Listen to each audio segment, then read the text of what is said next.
Do-it-yourself motorcycle front end adjustment, adjusting the fall away. So what are we doing here, Curtis? So what we're going to do is we're going to check the fall away. And the fall away is the front end. And it's how fast the front end, or sorry, not how fast, but how long it takes in distance from the center, where the wheel's in the center, for it to flop over to one side or to the other. Now we have extra weight on the left-hand side, so we give that a little bit of consideration when we're setting it. But in this case, you can see it won't even stay in the middle. And this will lead to instability on the road when you're taking long corners on the freeway going 70, and the bike tends to feel like it's kind of wobbling up and down. And this is part of why it will do that. The rear shocks have a lot to do with it as well, but this is a big portion of it. Not including or taking into consideration the conditions of the front fork, etc.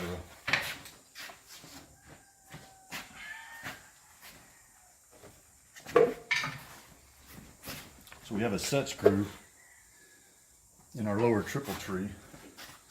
This is what we call our stem nut right here.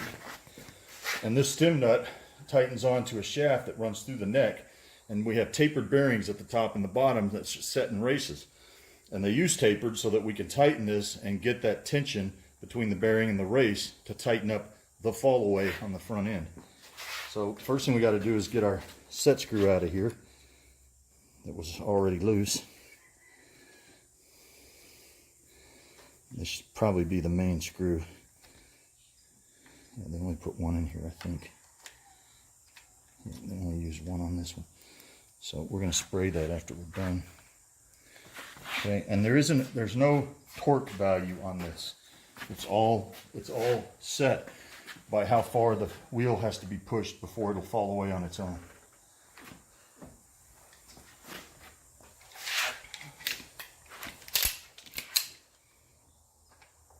And you will have to put some torque on it because we're tightening the seat. You can see that's super loose already. So we'll get some torque on it and we'll let go. And this gets the bearings to seat.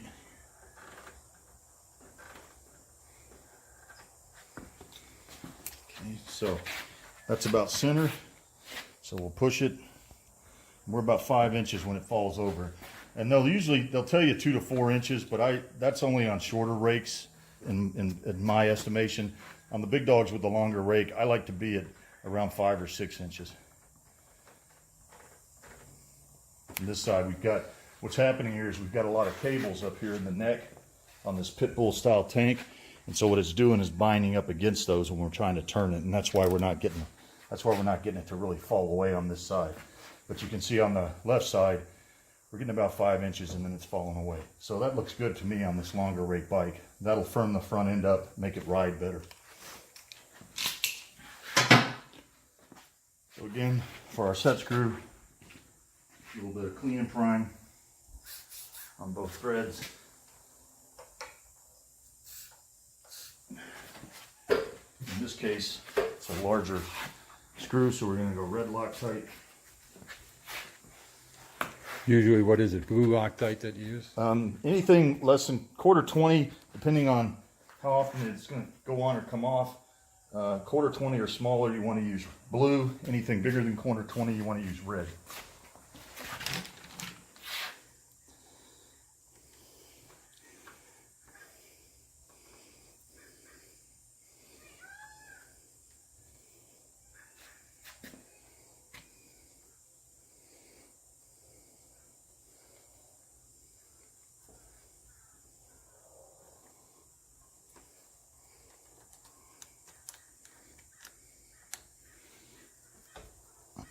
All right.